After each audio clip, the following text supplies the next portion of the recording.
So usually the first thing you do is factor the numerator and factor the denominator, but there's nothing to factor. So there's no common factors, so that means that there's no wholes. So now let's find the x and y intercept. So to find the x-intercept, you set y equal to 0. Well, there's no value of x that's going to make that expression true. So whenever you multiply by the denominator, you get 0 equals negative 3, which is not true, so there's no x-intercept. To find your y-intercept, you just plug in 0 for x, so you get negative 3 over 0 plus 3 squared.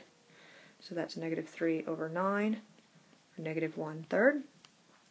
So that means that the y-intercept is 0, negative 1/3. So I'll go ahead and graph that. That's somewhere over here. Now for the vertical asymptote, you look at the denominator and set it equal to 0. Well, that's x plus 3 times x plus 3 equals 0. So it's x equals negative 3. But because it's twice, it's a double asymptote, which will be important in a second, which we'll talk about. So the vertical asymptote is x equals negative 3. So I'll go ahead and graph that.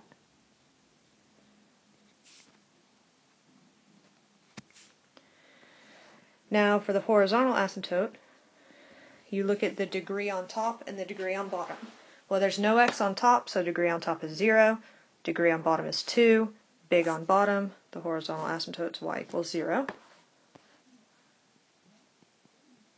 I'll graph that real quick.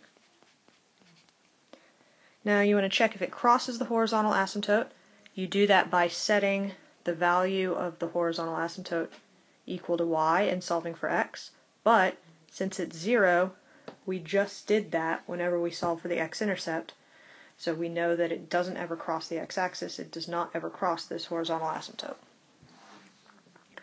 So now I know that it goes through this point 0, negative 1/3. And I know that it's going to hug the asymptotes and never go across the horizontal asymptote or the vertical one. So I know that it's got to look something like this. Now it's going to get closer and closer and closer and closer and closer to the horizontal asymptote, but never touch it, which means it's not going to have this gap here. I just can't draw. But that's the general shape.